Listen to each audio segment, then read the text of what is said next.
بہت بڑا مجموعہ اکثر نوجوان ہیں. دین دو باتوں کا مجموعہ ہے، ایک عبادت اور ایک اخلاق. عبادت سے دین شروع ہوتا ہے اور اچھے اخلاق پر جا کر دین مکمل ہوتا ہے.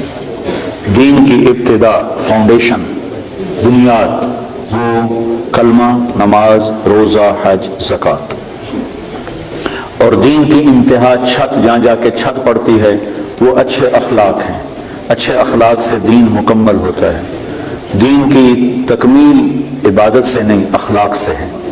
اور دین کی ابتدا میں عبادت ہے.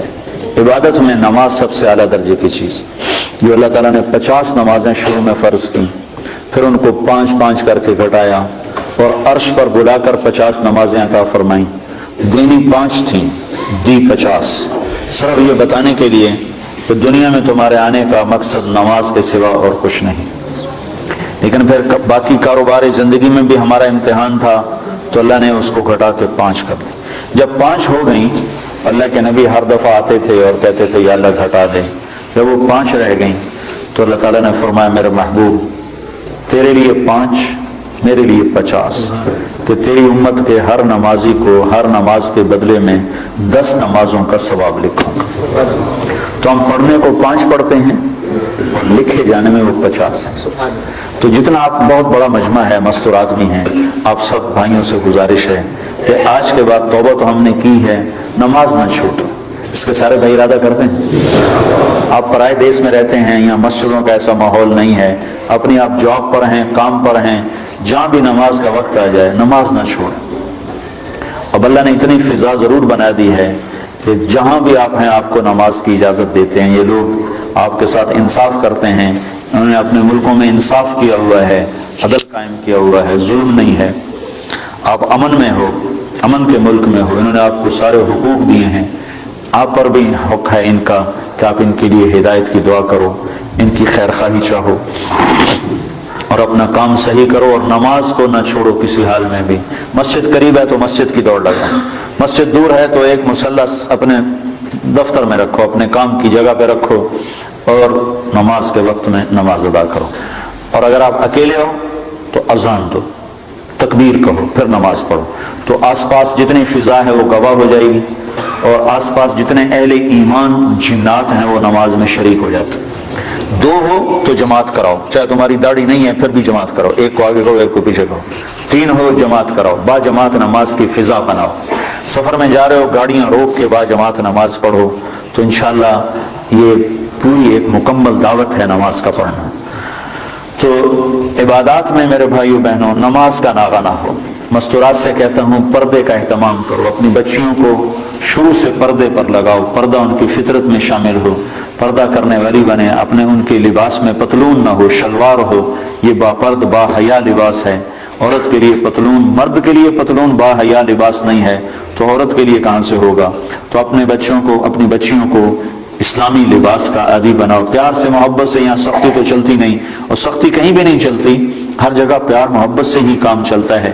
اللہ نے بھی پیار سے ہی ہمیں سمجھایا ہے اور پیار سے ہی ہمیں اپنی طرف بلایا ہے.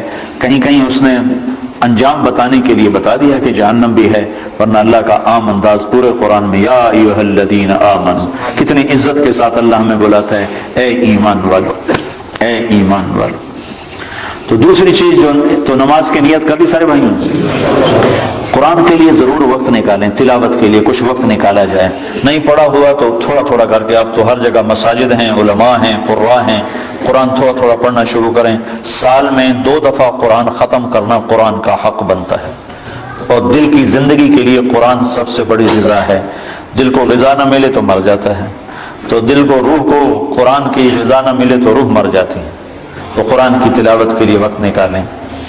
اور دوسری چیز جو جس پر جا کر اسلام مکمل ہوتا ہے وہ اچھے اخلاق ہیں. اپنے اخلاق کو بلند کریں.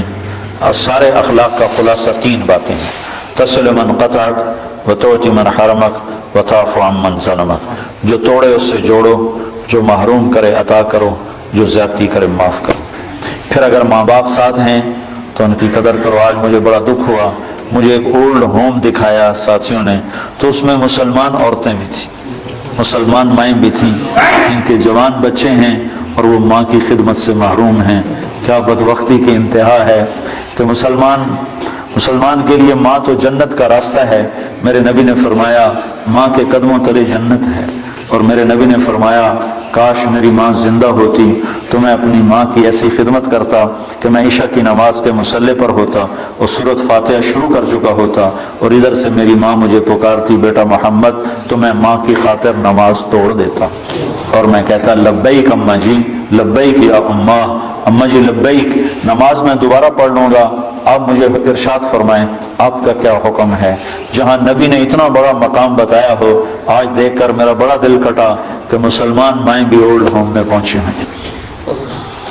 تو اپنے ماں باپ اگر ساتھ ہیں تو ان کو اپنی جنت کا راستہ بناؤ، ان کی خدمت کر کے ان کی دعا لے کے اپنے لیے جنت واجب کر لو۔ ماں باپ کی خدمت کرنے والوں کے لیے جنت واجب ہو جاتی، اور ان کے لیے جنت میں رکاوٹ صرف موت ہوتی ہے کہ موت نہیں آ رہی، وہ جنت میں نہیں جا رہے، ورنہ مرتے ہی سیدھے جنت میں جائیں۔ جو اپنے ماں باپ کی دعا لے لیتے ہیں، ماں باپ کو خوش کر لیتے ہیں، تو اپنے ماں باپ کا مقام سمجھو۔ اللہ کے نبی نے فرمایا جس نے ماں باپ کو ناراض کیا ان پہ اللہ کی لعنت، ان پہ فرشتوں کی لعنت، ان پہ زمین آسمان کی لعنت، نہ ان کی نماز قبول ہے، نہ روزہ قبول ہے، نہ صدقہ قبول ہے۔ تو بھائیو مہربانی کرو، میرا اللہ کہتا ہے لا تقل لهما اف ولا تنهرهما وقل لهما قولا کریما واخفض لهما جناح الذل من الرحمہ وقل رب ارحمهما كما ربياني صغيرا۔ میرا رب کہتا ہے ماں باپ کے آگے سر جھکا دو، اپنے بازو بچھا دو اور ان کے غلام بن جاؤ، ان کے آگے اف نہ کرو، ان کے آگے آہ نہ کرو، ان کے آگے ہوں نہ کرو، ان کو میٹھے بول سے بلاؤ، تو تمہارا رب اس پر تمہارے لیے جنت الفردوس کے فیصلے فرمانے والا ہے۔ شادی ہو گئی ہے، ہونے والی ہے، اپنی بیویوں سے اچھا سلوک کرو۔ اچھے سلوک سے گھر آباد ہوتے ہیں، برے سلوک سے گھر آباد نہیں ہوتے۔ اللہ کا نبی کا فرمان ہے بہترین مسلمان وہ ہے جو بیوی سے اچھا سلوک کرتا ہو، اور میں سب سے اچھا سلوک کرتا ہوں اپنی بیوی کے ساتھ۔ اور اللہ کے نبی کا فرمان ہے جنت میں میرے گھر کے قریب اس کا گھر ہوگا جس کے اخلاق اچھے ہوں گے اور جس کا بیوی کے ساتھ اچھا سلوک ہوگا۔ پھر بیویوں کو سمجھایا اللہ کے نبی نے۔ ایک عورت نے آ کر عرض کی یا رسول اللہ میری شادی ہو رہی ہے، میرے خامند کا میرے اوپر کیا حق ہے؟ تو آپ نے فرمایا تیرے خامند کے جسم پر زخم پڑ جائیں، زخم، اور ان زخموں میں پیپ پڑ جائے، گندا پانی سفید پیپ پڑ جائے، اور تو زبان سے چاٹ کر اس کے زخم صاف کرے تو نے اس کا حق ادا نہیں کیا۔ زبان سے چاٹ کر اس کا زخم صاف کرے تو نے خامند کا حق ادا نہیں کیا۔ مردوں کو کیا سمجھایا کہ بہترین مسلمان وہ ہے جو بیوی سے اچھا سلوک کرتا ہو، اور عورتوں کو کیا سمجھایا کہ خامند کی اطاعت۔ آپ نے فرمایا اگر میری شریعت میں سجدہ جائز ہوتا، میری شریعت میں اللہ کے سوا کسی کو سجدہ نہیں، اگر سجدہ جائز ہوتا تو میں عورت سے کہتا اپنے خامند کو سجدہ کرے، یعنی اس کی اطاعت کرے۔ اور مردوں کو سمجھایا کہ سب سے بہترین خرچ بیوی پر خرچ کرنا ہے، بچوں پر خرچ کرنا ہے، اور بہترین مسلمان وہ ہے جو بیوی کے ساتھ اچھا سلوک کرتا ہو۔ تو یہ اچھے اخلاق ہیں، آپس میں رہو، پیار محبت سے رہو، لڑائی نہ ہو، آپس میں جھگڑا نہ ہو، آپس میں بائیکاٹ نہ ہو، آپس میں آپ کسی سے لڑے ہوئے نہ ہو۔ کوئی مسلمان ایسا نہ ہو جس سے آپ کہو کہ میں اس سے نہیں بولتا، میری اس سے بات چیت بند ہے، ایسا ایک بھی نہ ہو۔ اگر کوئی ہے تو اٹھتے ہی توبہ کر کے اس سے معافی مانگ لو، تو اللہ کے دربار میں آپ کا مقام بلند ہو جائے گا۔ جب دو مسلمان آپس میں لڑ پڑیں اور وہ صلح نہ کریں تو اللہ تعالیٰ ان کے اعمال مردود کر دیتا، نہ نماز قبول، نہ روزہ قبول، نہ حج قبول۔ تو اللہ تعالیٰ فرماتا ہے جب تک یہ صلح نہیں کرتے ان کا کوئی عمل قبول نہیں ہے۔ تو آپس میں پیار محبت سے رہو۔ آپ پرائے دیس میں ہو، نہ مذہب کے نام پہ لڑو، نہ رشتے ناطے کے نام پہ لڑو، نہ آپس کی سیاسی باتوں پر لڑو، پیار محبت کی فضا قائم رکھو۔ اللہ کو بہت پسند ہے ایک دوسرے کا خیال کرنا۔ ایک آدمی آئے گا قیامت کے دن تو اللہ تعالیٰ کے فرشتے کہیں گے یا اللہ اس کے کھاتے میں کوئی عمل کوئی نہیں، اس کے کھاتے میں کوئی عمل کوئی نہیں۔ تو اللہ تعالیٰ فرمائیں گے ہاں بھائی کوئی ہے تیرے کھاتے میں عمل یا خالی ہو؟ کہے گا یا اللہ ایک ہے اور کچھ نہیں، ایک ہے اور کچھ نہیں۔ اگر تو اسے سمجھے تو ایک ہے، تو کیا ہے کہ میں کاروباری آدمی تھا جس کو پیسے دینے ہوتے تھے